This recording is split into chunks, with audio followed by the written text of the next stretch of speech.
Okay, so today I'm joined by Sophia Agustina. Sophia leads the advisory board for North America for the CMO Council, and until very recently, she headed up global brand to demand strategy for IBM. Sophia, thanks so much for joining us today. Thanks for having me, Declan. Looking forward to this discussion. Well, obviously, the podcast is called "Let's Talk ABM," so the focus will be ABM. But because of the interesting change that you've had over the course of the last few weeks with your role, we may touch on a couple of points there as well. But let's talk about ABM and the name of the podcast obviously is ABM. Let's Talk ABM and its evolution. You've been involved in account-based marketing since I think about 2012, which it makes you a veritable ABM veteran. There aren't many people who've been involved in it for that long. That's about 12 years, I think now. Yeah. So tell me, going back in time, if you can go back in time, what did ABM look like back then, 12 years ago? Yeah. What have you witnessed? I'll ask 2 or 3 questions. What have you witnessed perhaps over the course of these last 10, 12 years? Mm-hmm. And perhaps tell us a little bit more about what you've seen in that kind of evolution.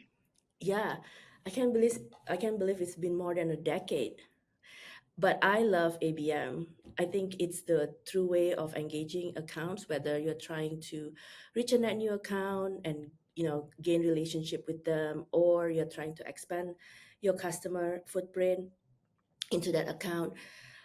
So I was at Iron Mountain in 2012, and at the time, I think ABM for technology for ABM just started popping up. And I know you mentioned, Declan, that ABM has been around for almost 2 decades, right? But I mean, talking about veteran, I think you are a veteran in ABM. But in 2012, we were actually lucky at Iron Mountain. We had a lot of customer-centric technologies that we used. At the time, I think Demandbase just started. They just launched their personalization and form ABM modules, and we were the first few clients to use the ABM tool for our accounts. And at the time, we didn't even have a formal ABM program. We were still doing enterprise marketing, mid-market marketing, and then we have a couple of vertical marketing within healthcare and government. But with the use of technology at the time, demand-based, as well as we were using Eloqua. So Eloqua was quite robust too at the time. I haven't really looked into what Eloqua has been doing lately, but they actually had personalized URL to develop landing pages. So we actually did a pilot. So we took about 200 of our Fortune 1000 accounts, and then we did a pilot and make it a true ABM, where we work with Demandbase and Eloqua to identify basically, the accounts. And then we did personalize. I mean, seriously, we were so lucky that we had those tools that it feels like feels like a lot of companies are still trying to do that, but we did that in 2012. So we personalized the experience from the 200 accounts perspective based on the industry they're in. So we tested on healthcare as well as financial service within those 200 accounts, and then the rest, just going into the account holistically. And then from there, we saw actually the performance doubled when we personalized the experience. So that's how we started ABM at Iron Mountain. It started. I know technology shouldn't be the starting point of how you start a strategy, but in this case, I think we were just amazed by what that technology Demandbase did, right? And then we expanded it to Fortune 1000, and then over time, SiriusDecision had their ABM strategy. So we began to create a framework with them for one-to-one, and then one-to-few, and one-to-many. And then the rest is history. I've been doing ABM since then. I've worked with other companies, small, medium size, and then IBM. Depending on the target accounts as well as the audience that we are reaching and the solutions we are offering, we use that framework, the one-to-one, one-to-few, one-to-many. And what do you think, Sophia, you've seen in that 12 years? obviously it's been evolving very quickly, probably Yeah. particularly in the last 5 or 6 years with regards to the introduction of technology, as you mentioned, and the rise of one to many ABM. But Mhm. what would you say are kind of the one or two things you've seen in that time that Yeah. you've kind of, and the different companies you worked at, and obviously that you're quite active in the ABM community Mhm. as well. What perhaps are a couple of things that you've seen? Yeah. So I think intent data is really, really helpful for identifying the right accounts to go after, especially if you have, for companies like IBM or CA Technologies, we have, many, many, many accounts that we're trying to prioritize. Understanding intent data, making sure that aligning with the sales team to identify which accounts, we want to cross sell, upsell, expand into the new business. And then I mentioned about personalization. I think um, I came from B2C, so it's very natural for me to make sure that when we market to the accounts or to the individual that we are targeting, that it's personalized to the message personalized to the individual or the account based on their pain points. But I think companies are still struggling with that. So I think, being able to leverage personalization tools and strategies. I know that a lot of marketing automation tool now have dynamic content that you could personalize based on roles, based on titles, and then now with AI, especially, right? Like you could then scale that personalization to even a larger um, customer experiences. So I would say those are some of the tools that in 2012 I don't think there was intent. I think we worked with Bombora in 2015 and we started using intent for, a lot of our paid media efforts. Well, it's interesting you mentioned that. Obviously, 2015 for many people who might be listening to this podcast is also a long time ago as well. So, Yes. so it's funny how I mean, it's only whatever 9 years ago, but it's funny how Bombora and the likes have come onto the scene. And I think we might touch on the question of AI actually a little bit later Sure. in our chat. But as I mentioned at the beginning of the show, obviously you were at IBM for about 4 or 5 years until very Hmm. very recently. But let's talk, because that's an important chapter in your ABM life. Let's talk a little bit about the ABM kind of program, the AD, and the world there at IBM as well. And what was interesting, obviously, with the work you were doing, I think you were kind of, or the way that you explained it to me when we were chatting previously, I think you said you were the bridge between brand marketing and product led growth Yeah. motions. I think that's how you described it to me on the Hmm. demand side. So tell us more about how you acted as a bridge, because that's Yeah. quite a novel thing. Yeah, I know. And I think now the brand to demand notion or motion is now, you know, being leverage as well in many companies. I believe like ANA, I just spoke in their conference as well. We had a 1 day conference around brand to demand, connecting the dots between, like you said, brand awareness to demand gen and PLG. Yeah, so I actually lead the strategic partnership. Well, I led. It's only been 2 weeks, so it's a little weird. I feel like I'm still working there, but I led the brand to demand strategy. Basically, uh, we actually use the intent uh, technology tools to identify all of the um, you know accounts that came in from the brand awareness initiatives that we had. And again, IBM is a really really big companies, and we have about 5 solution sets. So having 5 solution sets, which means that we have almost probably almost 20 buying groups, right? Because like each of the solution sets have multiple audiences as well, and within those buying groups you have we have different roles, right? So with that, and especially as I was leading the strategic partnership and global demand, we have thousands and thousands of channels, from social, paid media, content syndication, the websites, and our third party partnership and all that. But they all, typically after 3 to 4 touches from top of funnel, they all land to our IBM.com, right? So when they land into IBM.com, we actually use those intent tools to identify the companies that come in And then we look at intent. We work very, very closely with the data analytics team, from marketing, as well as the different tools that we use. We use Demandbase, we use G2, we used Bombora, and a few others.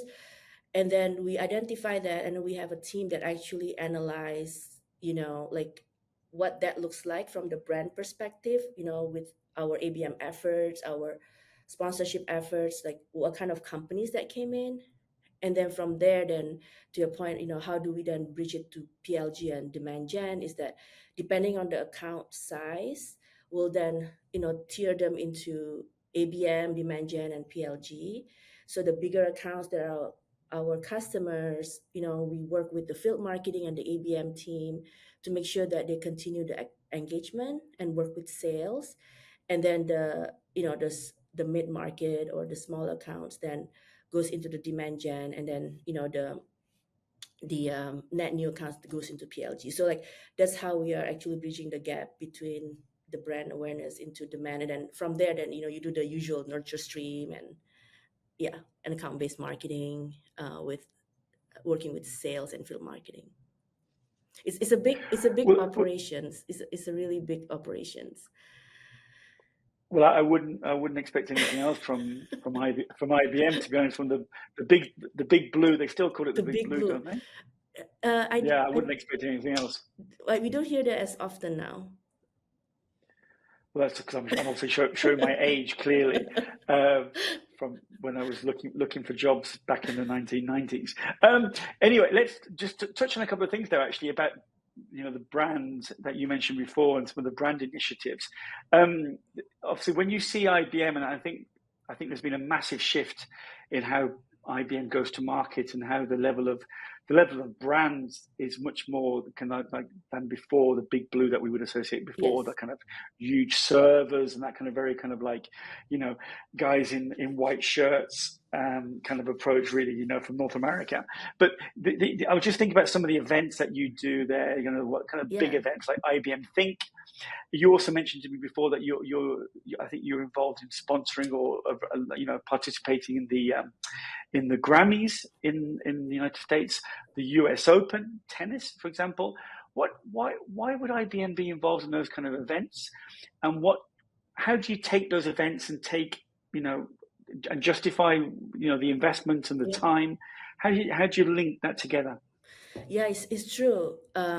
Actually, until recently, a couple years ago, those events, the Grammys or the US Open, the Masters, uh, the company leveraged that in partnership for brand awareness.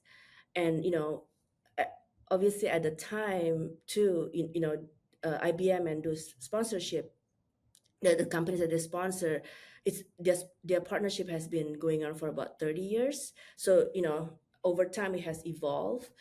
But one of the things that we did differently this past couple of years is that we leveraged the brand building experiences from those major moments, the US Open, Think, and the Grammys, to get closer to the customer. So by knowing, what their activities are digitally, as well as, our relationship with them, by account with the sellers and the account relationship, we're able to um, deliver a very tailored and personalized approach through these events.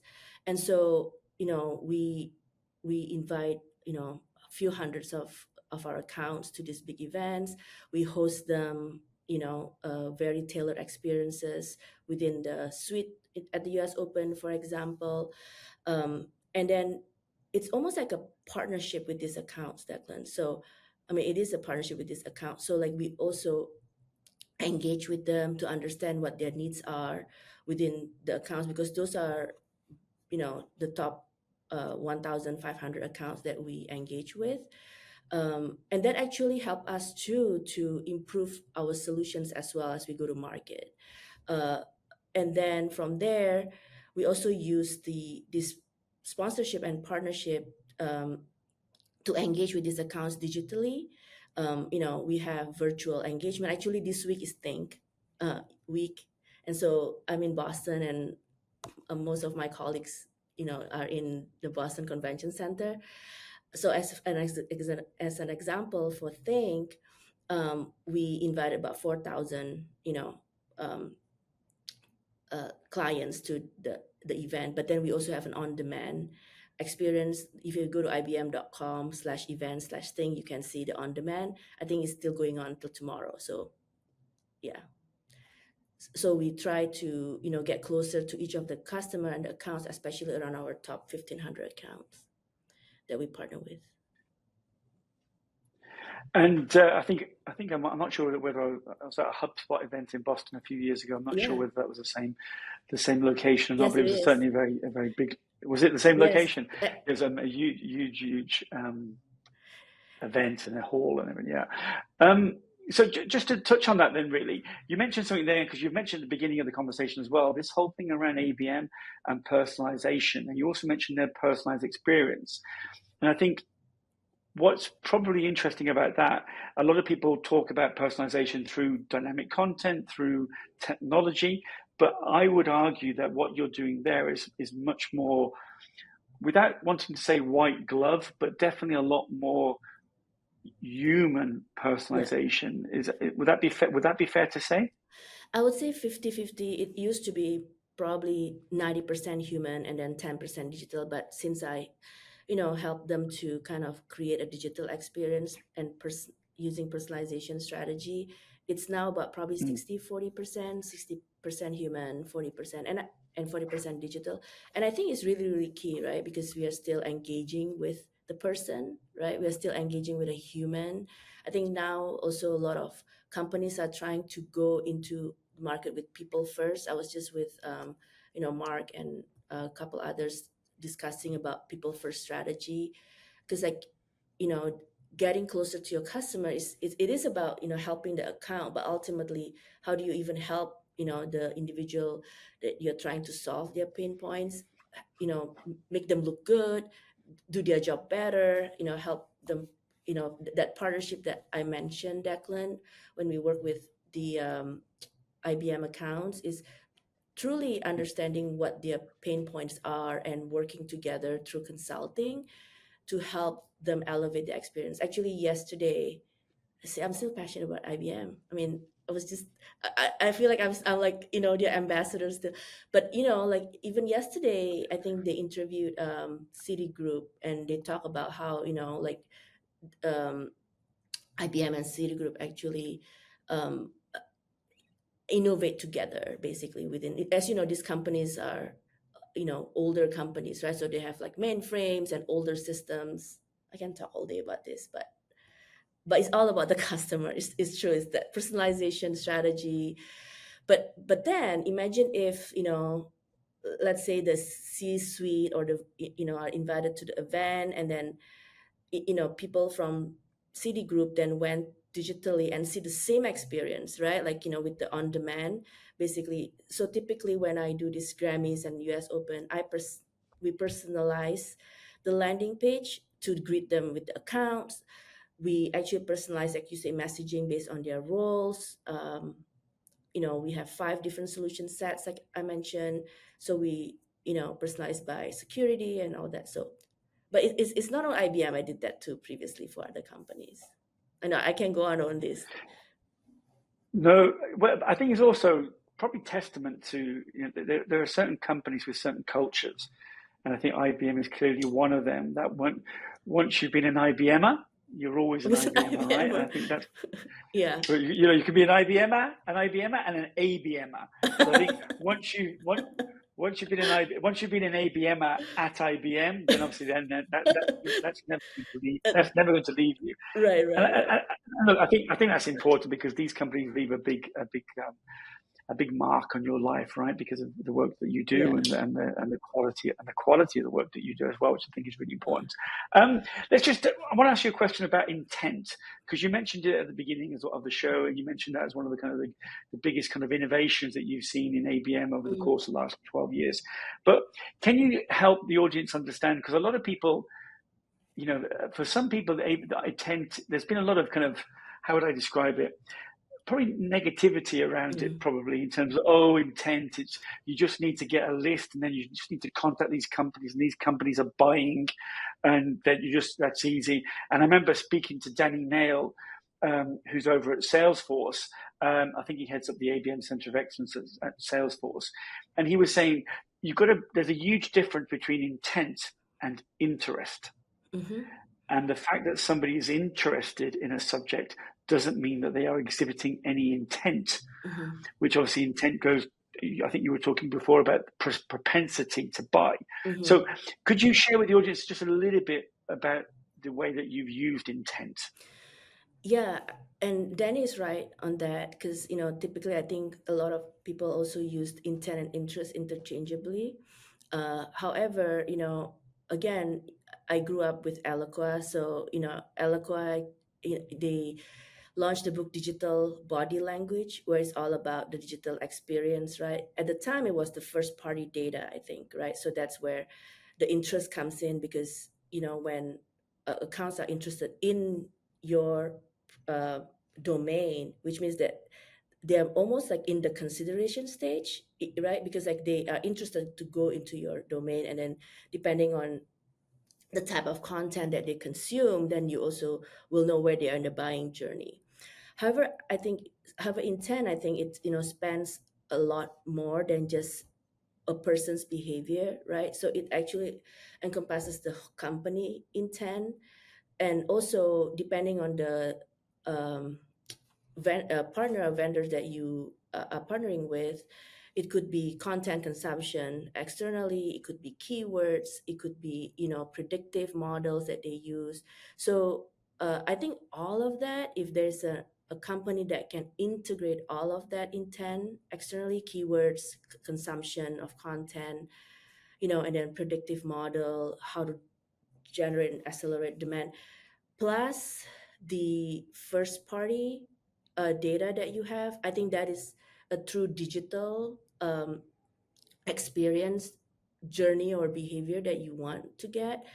uh, but I think that would cost a lot of money, right? Like IBM, again, was lucky that we had so many different intent tools, as well as Iron Mountain, we had also a couple intent tools. um, so I would always marry whatever intent you have with the digital behavior. But ultimately, it is really, really important, especially if you're going to market as an account experience or account base, is to work with your sellers, and making sure that your account plans, you infuse the intelligence to them, but as well as listen to what they're looking and what their quota is, and how you can help them with that account. So I would say it's takes three to tango. It usually takes two, but for ABM it takes three to tango. So sales, Well, I think that yeah. that'll be on one of the social promotions that we do for this episode. We'll definitely have that, or we might even make a T-shirt or something. So so interesting. I mean, I just was making some notes there, and I think one of the things that you said, which I really loved, was, and I think that's probably what separates ABM from other marketing disciplines, is you were saying previously about ABM really helps the individual. Uh-huh. And you said, you're not just looking at the account, you're actually talking to and thinking about the individual. What are their challenges? What are their job challenges? A little bit kind of what keeps them awake at night. Mm-hmm. And I think that's, for me, going back to the point around personalization, that's probably why it's so key to personalize to the account and Yes. personalize to the individual, particularly at the one-to-one level, right? Because you're talking, going back to your point around tango, you're going back to your point about, you've got to know their steps and know their Mm-hmm. and Partnership. know how they, yeah. So is there anything you could share with us on that in terms of that degree of getting to know the individual? Is there any anecdote you could share? Anything you think about in your memory banks around that area? Yeah, I think it's been around for many, many decades, Declan. It's just that I think that technology is trying to keep up with it now, and also, the talent and people using technology. So, persona marketing, right? I mean, it's been around 20 plus years, I would say, even more. The product marketing team would go to Forrester and understand the persona, what's their interest. I actually used to work for Lycos. I'm I'm also dating myself, but that was 2003, and we did a persona marketing, and we try to understand, in addition to what they consume online, what do they travel, do they shop, how many times do they shop, frequency and all that.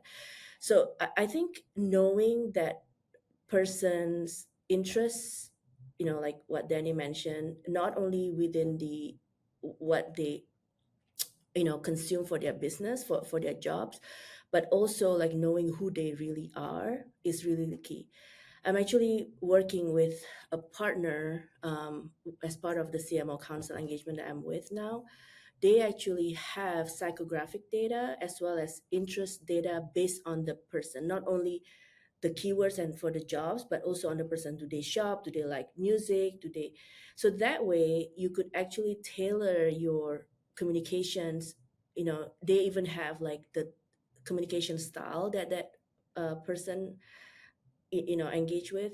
You could personalize that communication based on who they are, right? Like, you work 8 hours, but other than that, you are, you're Declan, you love, I see you like the beaches, you love your kids, you do like white shirt, I see, without the tie for big blue. But so if, let's say, your white is your favorite color, if we have that information about you and we don't send you red or orange, you are more likely to respond. So, like, in addition to what we talk about, takes three to tango for ABM, so that's intent, interest in the company level, and working with sales. It would be also great if we understand you as the person, and that's why I'm working with this partner, and I think it's really, really great. To create this, we call it the accelerated demand. Um, so I guess maybe it takes four to tango, but three to tango is better, I think, for now. Well, you need to make sure you let me know what number it is before I get the t-shirts made. Three. Three.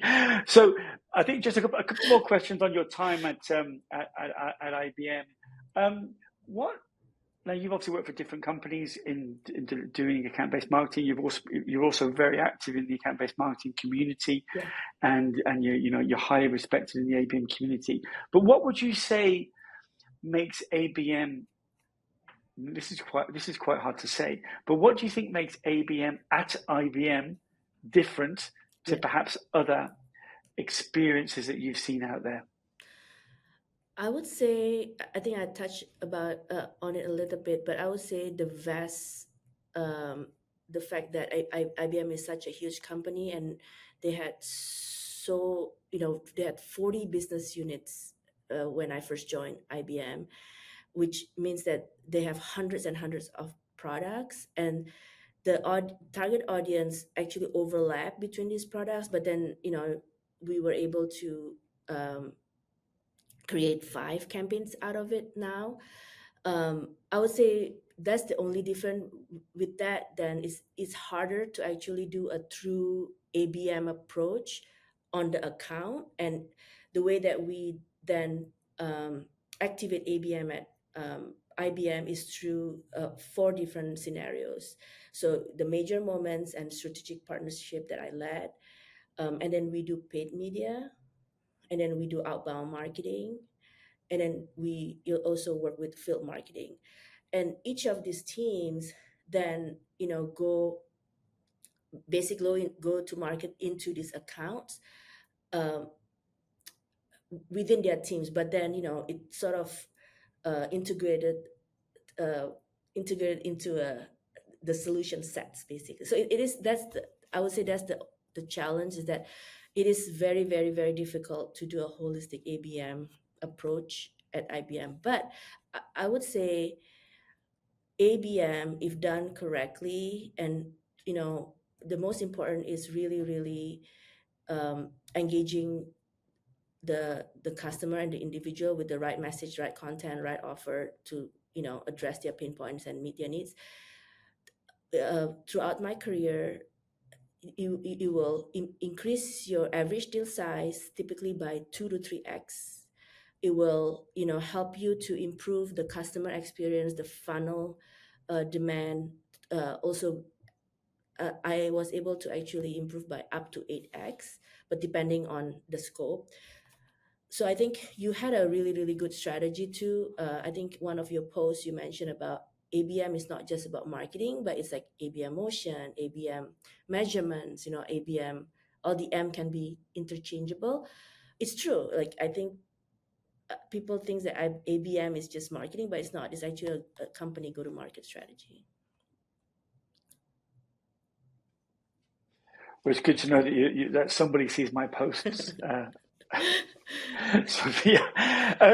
Okay, well, just a couple of questions really that just spring to mind from what you just said. What would you, because you talked a lot about demand, you talked a lot about brand, and I know that I think I mentioned to you when we were chatting before that one of the first guests I had on the show way back in 2000, I think, was Sangram Vajri, who I think you know. And he said to me at the time, and it's always stuck in my mind actually, he said to me, brand drives demand. Yes. And I've kind of seen that myself with the work that I do at the agency over the course of the last 3 or 4 years. A lot of the brand work that I do is certainly driving demand within the agency. But can you share with me a little bit of your thinking there about how do you connect the dots between brand and demand? Because that's clearly something that you've been doing there at IBM.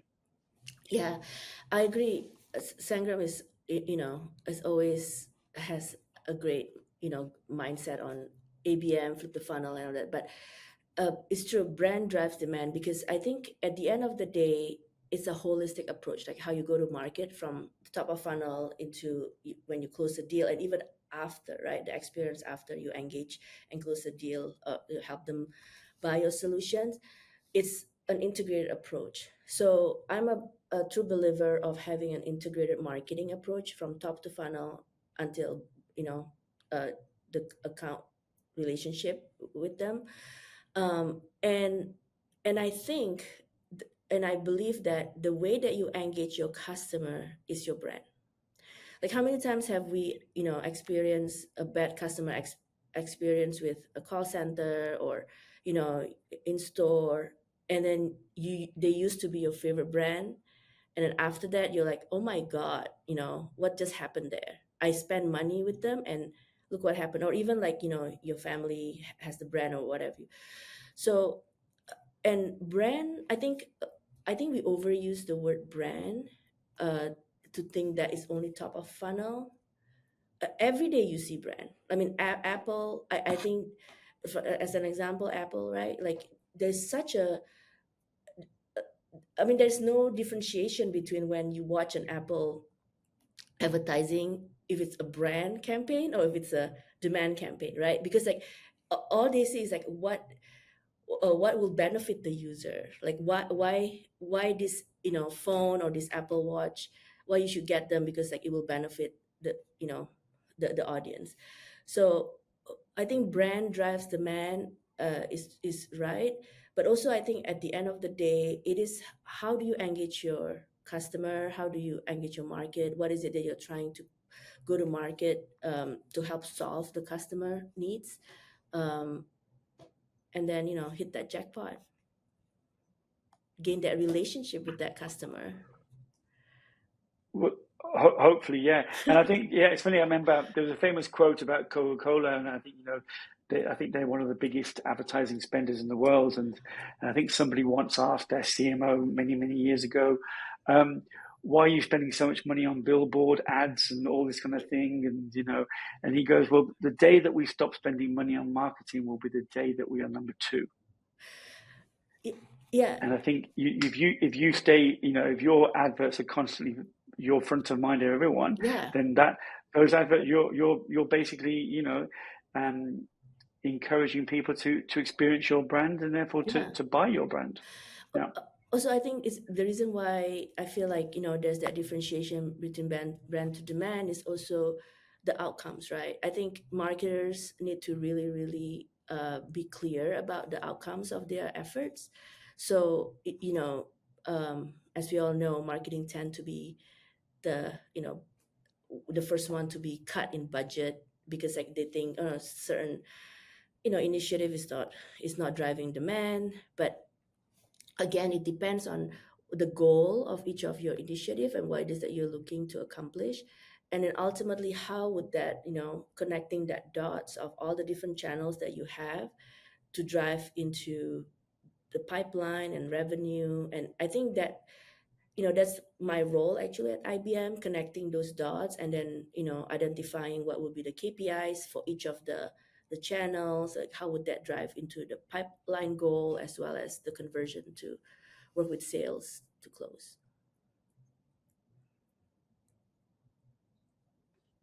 Let's talk about something which I know is very close to your heart, which is the 9Cs framework that you were explaining to me before when we were chatting.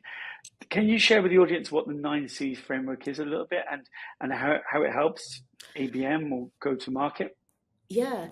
So I have a co-creator that creates this 9Cs framework. We actually met at leadership program a couple years ago, but we've had about 20 years of experience in our marketing journey.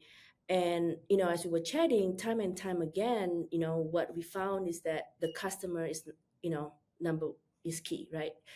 They used to say customer is king. I know we don't hear that anymore, as we don't hear big blue anymore, but still customer is the center of everything that you do, right? So by knowing um, your customer, then you'll be able to know what campaigns you're going to run and what content you're going to create. So the 9Cs framework is actually a framework to get closer to your customer. So the customer is in the middle of all the other different go-to-market strategy. And so there's 9 different C's. The first one is the customer, understand your audience, understanding your customer. What is it that you're trying to help them with? And then we look at company centricity, whether they are customer centric, how they treat their employees, how they engage their customer, how they respond to their customer requests. And then it goes into competitors, contacts, who are your collaborators. It could be your tech partners, it could also be the SMEs, your influencers. So each of that, from the go-to-market strategy, we identify about 9 different criteria for each of the C's that would make it's almost like a barometer to see how this go-to-market motion is getting you closer to the customer. And then once you know that for market landscape, company, competitors, contacts could also be where are you marketing? Are you marketing in Spain? Are you marketing in Asia? So like the way that you market differentiate based on the context. Once you know all that, then you'll be able to uh, craft a better way to engage your customer through your distribution channel. So channel is another C. And then what content would you distribute through those channel? And content doesn't necessarily mean it's just a podcast or white paper, but it's really like what makes the customer content as well. Like it could be the offer, it could be the relationship and all that. So like what content. And then from there, then you can create a more relevant campaigns that would help to improve conversion. So there are 9Cs altogether. It's customer, company, competitors, contacts, collaborators, channels, content, campaign, and conversion. And conversion, I was just making my notes here. To what we'll do, if I think you shared with me a model before, we'll probably share that with the podcast if you're happy with that, so that people can actually see a little bit more about what you're doing, or some more information about that. Some rapid fire questions, Yes. Sophia, just to finish off. Rapid fire questions that I ask every guest, and so you've got to give me your quickest, answer. But so you've been, as I mentioned at the top of the show, you've been involved in ABM for a long time. You're a veteran, okay? You've got all the right. medals, and you've probably got all the war wounds as well. Okay. What has been your greatest ABM learning? Um, I would say integrating alignment between marketing and sales that continues to evolve year over year. Yeah. Yeah, I'd agree. What is the hardest part rather of ABM? Um, I think getting alignment across the organization, getting buy-in from, executives, and then especially, I mean, now it's easier, but back in the day, it's something that you have to continue to get buy-in from the company. The greatest misconception about ABM? That I think I mentioned earlier that it is a marketing job. It's everybody's job. It's I not like that. only a That's very marketing job. short. I love that. It's very short, very sweet. Love that. And the last question: we're recording this on a Wednesday, Okay. but you imagine we fast forward in time and it's a Friday afternoon, and you've had a really tough week, and you're going to close down your laptop, and you're going to have a Diet Coke or a glass of wine or whatever you Or like to bubbly. have, or a bubbly, which is a new beverage to me. You get a phone call from an old friend who says, "Hey, Sophia, I'm looking to launch an ABM program, and I've been asked to come in on Monday and present to the CEO." What's that one piece of advice you would give them to make sure they include in that presentation on that Monday morning? What not to? I would say, what's the outcome of this ABM strategy, right? Like at the end of the day, the CEO wants to know what will it deliver to the company, what's the value to the company. So there's many things that would drive to the outcome, but just, communicate what will ABM do for the company and their customers. I love that. The outcome based is a great one. Obviously, CEOs need to have very clear messaging that aligns with what they're trying to do as well. So that's a great piece of advice to finish off with. Sophia, thanks so much for sharing your ABM journey with us today, your long ABM journey, and I wish you every success with your new venture. And thank you very much. Thank you, Declan.